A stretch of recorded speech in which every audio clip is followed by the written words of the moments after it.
Oi, eu sou o Ed, seja bem-vindo ao Hipermito. Tudo bem com você? Eu espero que tudo ótimo e no vídeo de hoje vamos analisar o terceiro episódio da segunda temporada do reboot de Cavaleiros do Zodíaco. Eu decidi separar esse vídeo em tópicos para ficar um pouco mais organizado e eu não acabar falando muito de um assunto, esquecer de falar de outro, então deixem aí nos comentários, por favor, o que vocês acham, se é melhor esse formato novo ou é melhor fazer no formato do primeiro e segundo episódios. Agora chega de sentimento novo! Vamos começar com a Ilha de Andrômeda. A ilha original era bem parecida com a Ilha da Rainha da Morte, duas ilhas vulcânicas e desérticas, sendo que a Ilha de Andrômeda possui dois vulcões. Essa representação da visão aérea da ilha foi mantida na nova adaptação. No anime clássico não se viam muitas construções nessa ilha. A única mostrada era uma casa feita de pedra, que parecia a casa dos Flintstones, onde Juni tentava convencer Shun a não tentar o sacrifício de Andrômeda. Na série nova, essa casa foi modificada para ficar mais próxima ao visual do mangá e ela fica ao lado da construção principal. Reparem como as duas casinhas são bem parecidas, uma referência boba, mas que tirou um sorriso do meu rosto quando eu percebi. Fã do mangá é bicho besta mesmo. Também é possível ver carcaças de animais espalhadas pela ilha, o que reflete a natureza hostil descrita no anime e mangá clássicos. Já a construção principal parece ser baseada na arquitetura chinesa, como se fosse uma espécie de dojo de Kung Fu, onde provavelmente Shun e Juni eram treinadas. Eu não sou nenhum especialista em artes marciais, mas é possível entender isso a partir dos bonecos de madeira que são utilizados em treinamentos desse estilo e da própria fala e postura de Daedalus, que na legenda traduziram para o nome do personagem mitológico no qual ele foi inspirado, Dédalo. Então vamos seguir daqui chamando ele assim, Dédalo de Cefeu. Dédalo foi muito provavelmente inspirado em um mestre de Kung Fu. Além dos elementos já citados sobre a própria Ilha de Andrômeda, a filosofia da habilidade desenvolvida através da repetição. O que significa Kung Fu? O termo Kung Fu ele refere-se à habilidade que você adquire pela repetição, pela disciplina de fazer aquilo constantemente, dia após dia. E de usar o poder bélico para parar a guerra. Então, Kung Fu é o fim, é a maestria, enquanto a gente utiliza como meio para chegar a esse fim é justamente a prática da arte da guerra, a prática do Wushu. Wushu, o termo Wu significa guerra ou guerreiro, Shu, arte, só que se interpreta como parar a guerra, parar o machado. São conceitos que combinam muito com a postura do Cavaleiro de Andrômeda e justificam a aceitação de Dédalo em relação à personalidade pacifista de Shun. Além de mostrar que as técnicas de combate dos cavaleiros eram mais diversificadas, tendo vertentes inspiradas por estilos de combates variados. Fatores que tornam Dédalo um mestre com maior autenticidade e adicionam ao universo de Saint Seiya. Um personagem muito superior ao antigo Albiore de Cefeu, que parecia ser uma mera cópia loira de Shun, com personalidade e aparência um pouco mais madura e séria. Eu vi gente criticando o fato dele ser originalmente argentino e aqui ser apresentado com tantos elementos orientais, mas sinceramente eu não lembro do Aldebaran lutando capoeira em nenhum momento. Dédalo era uma folha em branco sobre a qual os roteiristas de Knights of the Zodiac possuíam liberdade para trabalhar e, por incrível que pareça, fizeram um bom trabalho em construir um personagem com uma participação tão curta, mas ao mesmo tempo com nuances que conferem certa profundidade a ele. Temos um vídeo aqui no canal sobre os piores mestres de CDZ e o antigo Daedalus está entre eles. Porém, não acho que o Dédalo estaria nessa lista. Eu realmente gostei do trabalho que fizeram aqui. A aparência de Dédalo é bem fiel ao original de Kurumada, porém no mangá ele tinha traços mais rústicos. Feio pra porra! Aqui fizeram uma harmonização facial no menino. Apesar disso, a armadura, assim como a maioria das armaduras de prata deste anime, ficou bem fiel ao original e bonitona bagarai. Albiore já era o típico cavaleiro cabeludo, bonito, cheiroso que usava correntes. Praticamente um integrante daquelas bandas de glam rock de antigamente. Como eu disse, uma cópia adulta do Shun. O estilo de luta de Dédalo é bem variado. A batalha começa com ele usando um Kawarimi no Jutsu de Naruto. Ao menos essa foi uma das piadas que eu mais vi repetidas pela internet referente a esse episódio e eu confesso que realmente lembra. Especialmente pelo elemento substituto ser um boneco de madeira. Mas isso nada mais é do que uma habilidade bem comum em Cavaleiros do Zodíaco desde sua origem, a técnica de ilusão. Como alguns exemplos do mangá clássico, posso citar quando era usada por Ikki para fugir do turbilhão de gelo de Yoga, fazendo-o acertar a armadura de Fênix enquanto ele fugia. Marinha utiliza para iludir os Cavaleiros de Prata, fazendo-os achar que os Cavaleiros Negros eram os Cavaleiros de Bronze. e Aldebaran usa para fazer Sorrento pensar que seu elmo é sua cabeça, ganhando o título de Cavaleiro de Tartaruga. Você pode até achar que é uma referência a Naruto, um poderzinho ninja, mas Saint Seiya já fazia isso quando Masashi Kishimoto ainda tinha a idade do Naruto Genin. A segunda habilidade apresentada não foi nomeada, mas consiste em tornar o ambiente ao redor escuro, impedindo o inimigo de enxergar o Cavaleiro de Cefeu. Novamente uma técnica de ilusão. A exemplo de Marin de Águia, que é uma manjadora dos poderes psíquicos, essa também parece ser uma especialidade do Mestre de Shun. A ilusão é desfeita quando Afrodite demonstra saber a direção de Dédalo, atingindo um boneco de treino próximo a ele. A concentração do Cavaleiro de Prata é quebrada e a ilusão se desfaz. Dédalo demonstra suas habilidades em combate físico através de uma investida curta com uma sequência de golpes contra Afrodite. Mas como era de se esperar, o Cavaleiro de Ouro consegue desviar de tudo e Dédalo é obrigado a apelar para seu golpe secreto. Essa é uma vantagem da animação em CGI que deveria ser melhor aproveitada nessa série.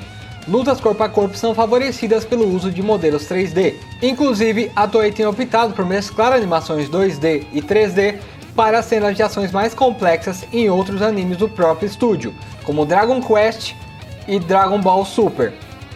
Mas aqui, onde eles têm uma série toda em CGI, não exploram tanto essa vantagem, o que é realmente um desperdício. A série melhoraria muito se explorasse melhor os pontos positivos desse estilo de animação. Eu não entendo muito de artes marciais, como citei agora há pouco, mas se tiver algum entendido bem nesse vídeo, eu gostaria muito de saber se esses são golpes de Kung Fu ou apenas uma coreografia aleatória. A técnica secreta de Dédalo, o martelo de demolição de Cefeu. Eu sei que o Kung Fu possui um golpe chamado de martelo, mas aí a ser uma referência, eu sinceramente não posso afirmar com certeza. O martelo também pode ser uma referência ao próprio Dédalo, que na mitologia era um construtor. Aparentemente, ele conjura um martelo de Cosmo e o lança em direção ao inimigo, o que também pode ser apenas uma representação visual. Afinal, no mangá original, o Shiryu, por exemplo, não conjura um dragão quando lança seu golpe. Aquilo é só uma representação artística.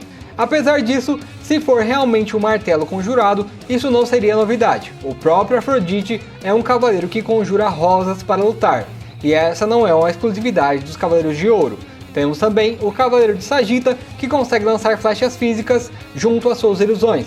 Esteticamente o golpe ficou bonito, bem no estilo dos golpes de assinatura do Kurumada. O personagem faz uma pose com o braço levantado e uma representação gráfica da constelação aparece atrás. Quanto à personalidade, Dédalo se mostrou um mestre protetor quando mandou Júnior afastar-se da ilha ao pressentir que poderia ser atacado por um assassino enviado pelo santuário.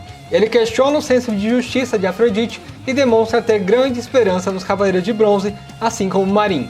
Não concordava com a decisão do santuário de assassinar Athena e por isso envia Shun para participar da Guerra Galáctica.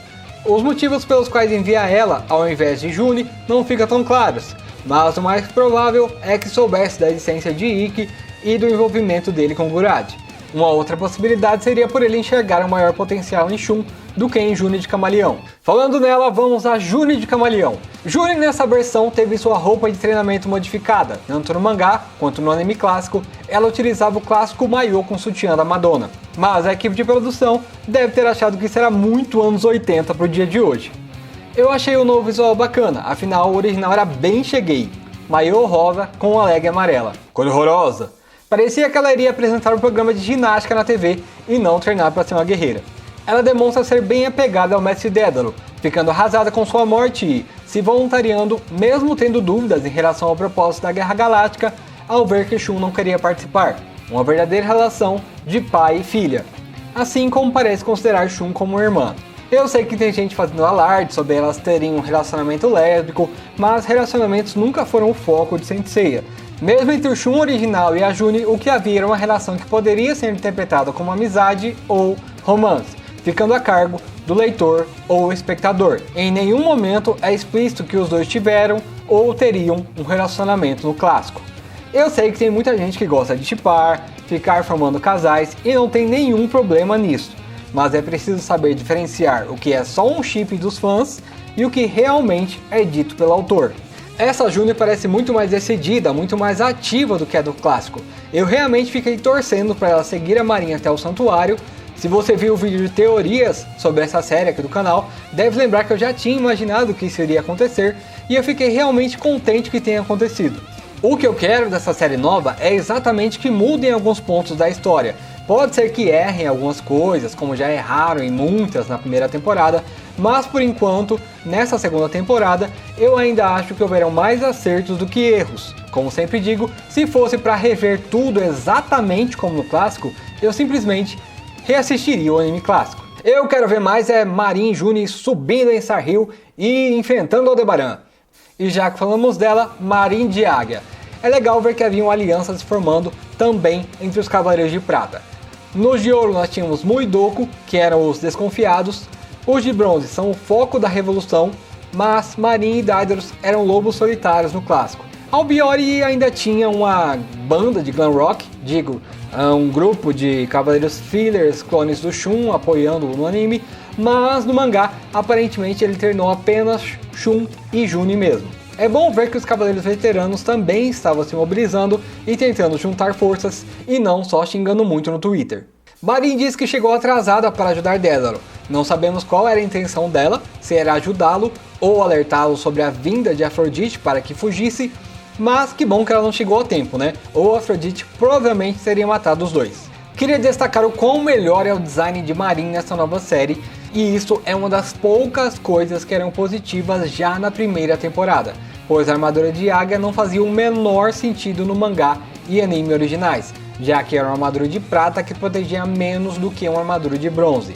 Aumentaram a proteção na parte das pernas e na cintura, e agora ela está mais de acordo com o nível ao qual pertence. Por mim, faltou adicionar um protetor ao braço direito, mas já está melhor do que antes. Agora uma armadura que não precisavam mexer, pois já é linda desde sempre, e que não mexeram foi a dele, a Afrodite de Peixes. Para essa adaptação, escolheram a personalidade do Afrodite da Toei Animation mesmo, e não do mangá. Um Afrodite narcisista, com um discurso superficial sobre beleza, uma aberração que nasceu no filme do Abel, se manteve em Soul of Gold e segue agora nesse novo anime. Eles estão seguindo tantas coisas do mangá, poderiam ter pegado a personalidade dele do mangá também. Mas a Toei deve gostar de fazer essa relação por ele ter o nome da deusa da beleza. Então acham que ele precisa ser fissurado em beleza, assim como o Shun, que precisa ser fissurado em se sacrificar como a Andrômeda da mitologia. Mas eu acho bem zoado e torna ele um personagem mais raso, bobo e caricato. Afrodite para o golpe de Dédalo da mesma forma como faz com a corrente de Shun no clássico, mas lá ele faz com a rota negra, aqui faz com a vermelha mesmo. Nem chega a usar as outras cores contra o coitado do Dédalo. O visual dele ficou bem andrógeno, mas a proposta do personagem sempre foi essa. Tanto é que ele tem um nome feminino desde sempre. Foi interessante ver a luta dele com o Dédalo. Como são personagens de níveis diferentes, não daria para esperar uma luta tão elaborada mesmo, mas eu achei que serviu para exemplificar um pouco a superioridade dos Cavaleiros de Ouro.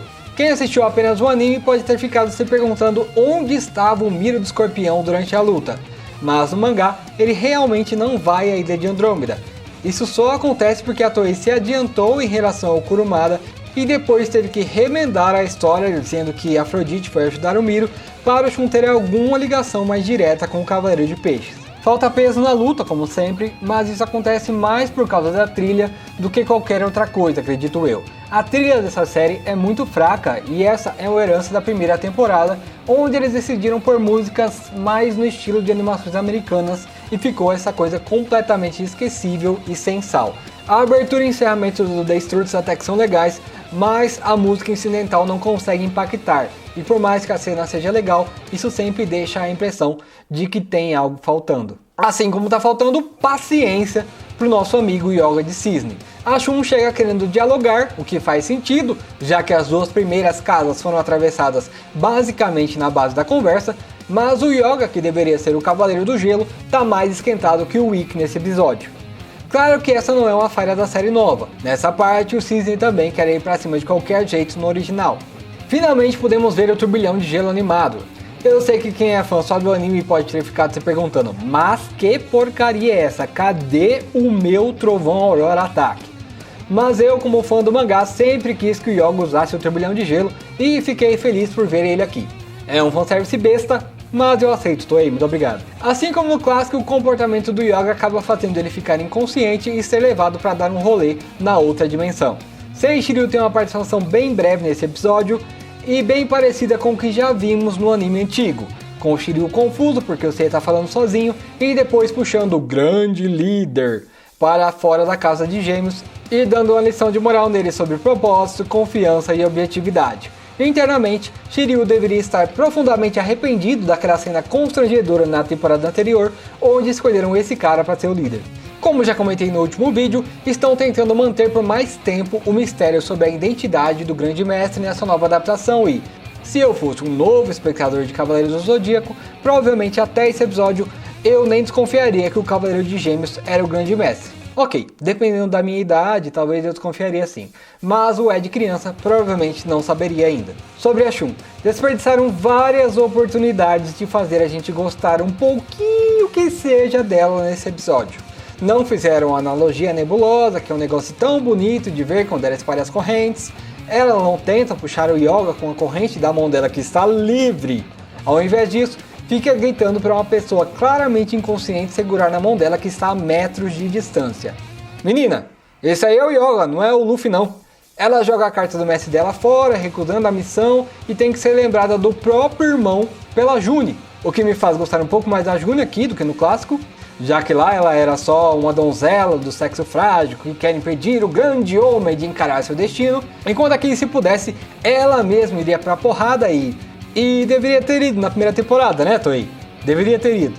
Mas são águas passadas, o problema é que ao mesmo tempo que isso me fez gostar mais da June, faz também me importar menos ainda com a Shun. Tá bom, mudaram o sexo do personagem e eu, sinceramente, apesar de reprovar, já superei isso há muito tempo, afinal eu sou um adulto e já passei por muita coisa pior na vida do que trocarem o dublador e a aparência de um personagem fictício que eu gostava. Porém, sigo me perguntando se a Toei Animation tem algum plano para tornar essa personagem interessante em algum momento, ou se vão continuar seguindo com ela sendo apenas uma coadjuvante empurrada pelo roteiro através da obra toda. Como já disse em vídeos anteriores, o próprio Shun do anime clássico é um personagem que já era estragado pela Toei quando comparado à sua versão do mangá, então essa mudança de gênero poderia se tornar uma estranha oportunidade de redenção da Toei em relação a esse personagem. Mas até o momento, nada. Muito obrigado por assistir até aqui, eu espero que você tenha gostado desse vídeo. Não esqueça de se inscrever e ativar a sineta para receber os próximos conteúdos aqui do canal. Deixa o like e compartilha esse vídeo que ajuda demais. E se você quiser ajudar mais ainda, você pode conferir os links que estão aí na descrição e no comentário fixado. Tem o link da nossa loja, o link de afiliados da Amazon, o Pix e PicPay do canal. Se por acaso você ainda não viu a análise do episódio 2, essa daqui você pode clicar e conferir agora mesmo. Valeu, até mais!